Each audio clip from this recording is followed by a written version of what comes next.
Want to make your iPhone notifications more personal? Setting custom vibrations is a perfect place to begin. This way, you can easily recognize calls, texts, or alerts without even glancing at your device. Here is how to set custom vibrations on your iPhone. Solution 1. Set custom vibrations for contacts. Open the Contacts app on your iPhone. Select the contact you want to assign a custom vibration to. Tap Edit in the top right corner. Scroll down and tap Ringtone or Text Tone depending on what you're customizing.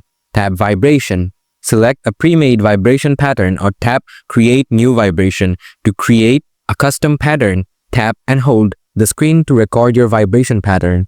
Tap Play to preview it. If satisfied, tap Save.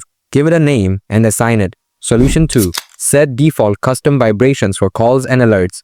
Open Settings on your iPhone. Scroll down. Tap Sounds and Haptics or Sounds on older models. Choose an alert type, ringtone, text tone, or mail. Tap Vibration. Select a pre-made vibration pattern or tap Create New Vibration to make your own. By following these simple steps, you can easily set up personalized vibrations for your contacts, calls, or alerts, making it much easier to identify your notifications without even looking at your phone. If this guide was helpful, make sure to hit that subscribe button for more helpful tips, and stay tuned for the next video coming your way.